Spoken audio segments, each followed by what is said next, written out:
Credit கார்டுக்காக apartment விற்று settle பண்ணவங்களாம் இருக்காங்க. So credit கார்டில் ஒரு 100 ரூபா நீங்கள் கடன் வாங்கினா மிஸ் பண்ணிங்கன்னா 40 ரூபா வட்டி.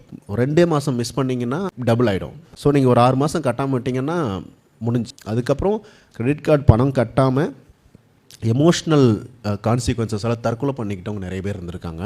ஸோ அந்த பணத்தை வாங்குறதுக்கு லோக்கல் ரவுடிஸை வச்சு மிக மோசமான பிஹேவியர்லாம் பண்ணியிருக்காங்க. ஸோ ஒரு 10 வருஷத்துக்கு முன்னாடி கோர்ட்டு பல விதங்களில் தலையிட்டு கன்சியூமர்ஸை காப்பாற்றிருக்கு. ஸோ அது வரைக்கும் ரொம்ப மோசமாக நடத்தப்பட்டிருக்காங்க அதோட கஸ்டமர்ஸ் பணம் திரும்ப வாங்குறதுக்காக.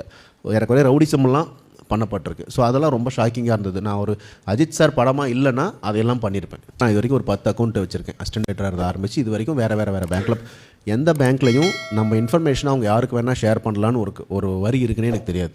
அவங்க கொடுக்குற அப்ளிகேஷனில் சரி அப்படி ஒரு வரி இருக்கா அப்படின்னு ரிசர்ச் பண்ணும்போது வாங்கி படித்து பார்த்தா அப்படி ஒரு கண்டென்ட் இருக்கிறத கண்டுபிடிக்கிறதுக்கே ஒரு டிக்ஷனரி வேணும்னு நினைக்கிறேன். அவ்வளோ கஷ்டமான ஒரு இங்கிலீஷில் வந்து இருக்கும். ஸோ அந்த மேட்ரு எனக்கு ரொம்ப ஷாக்கிங்காக இருந்தது. அப்போ அதாவது உங்கள் பேங்க்கில் நீங்கள் ஒரு 1 லட்ச ரூபா போடுறீங்கன்னா அது இமீடியட்டாக நிறைய பேருக்கு தெரிஞ்சிருது.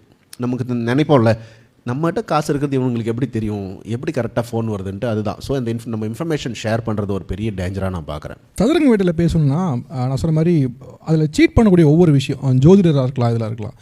அந்த இதை வந்து நீங்கள் யாரோ ஒருத்தர் பேசுனதை வச்சு மட்டும் எடுத்துட முடியாது. ஏன்னா யாரோ ஒருத்தர் ஒன்று சொல்லியிருக்கலாம், அது மாதிரி மண்ணுளி பாம்புன்னு ஒரு மேட்டர் இருக்குது அப்படின்னு. பட் ஆனால் அது மட்டும் அந்த இதுக்கு காரணமாக முடிஞ்சிடாது. அது தாண்டின ஒரு எஃபர்ட் ஒன்று இருந்திருக்கும். அந்த எஃபர்ட்டில் நீங்கள் தெரிஞ்சுக்கிட்ட விஷயம் என்ன, அதை நீங்கள் எவ்வளோ தூரத்துக்கு படத்தில் கொண்டு வர முடிஞ்சது?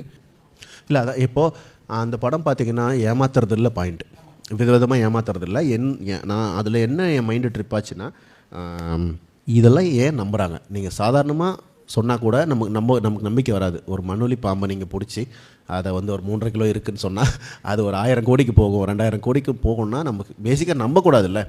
ஏன் அந்த நம்பிக்கை வருது அப்படின்னா 2 விஷயம். ஒன்று க்ரீடு, இன்னொன்று நெசசிட்டி. எப்படியாவது பணம் சம்பாதிக்க வேண்டிய கட்டாயத்தில் நம்ம இருக்கோம். ஏன்னா பணம் தான் உங்களுக்கு எல்லாமே கொடுக்குது, எஜுகேஷனில் ஆரம்பித்து மெடிசனில் ஆரம்பித்து. ஸோ அப்போ அந்த பணத்தை வந்து எப்படியாவது நிறைய சம்பாரிச்சணுன்ற பிரச்சனை நமக்கு இருக்குது. ஏன்னா நிறைய சம்பாரிச்சிட்டோன்னா நம்ம லைஃப் சந்தோஷமாக மாறிடும்னு எல்லோரும் நினைக்கிறோம். ஆனால் உண்மை அது இல்லை. நான் சொல்கிறது, நான் கஷ்டமும் பட்டிருக்கேன், நிறையவும் சம்பாரிச்சிருக்கேன். நான் வந்து காசு இல்லாதப்போ இருந்த மாதிரி சந்தோஷம் கூட எனக்கு ரியலாக இப்போ இல்லை. ஸோ இது ஸ்ட்ரெஸ்ஃபுல். பணன்றதே ஒரு ஸ்ட்ரெஸ் ஆக்சுவலாக. ஸோ இதை அப்போ தெரிலன்னா கூட நான் அதை யோசிச்சிருக்கேன் அப்போது. ஸோ ஒரு பணம்ன்றது வந்து ஜனங்களுக்கு ஏன் இவ்வளோ தேவைப்படுது, ஏன் இவ்வளோ விஷயங்களை பெருசாக பிலீவ் பண்ணுறாங்க, அவங்களுக்கு பணத்தோட ரோல் என்ன லைஃப்பில் அப்படின்னு யோசிக்கும்போது அதுக்கு ஒரு கதை கிடைக்கிதுல்ல. ஸோ அதுதான் சதுரங்க வேட்டை.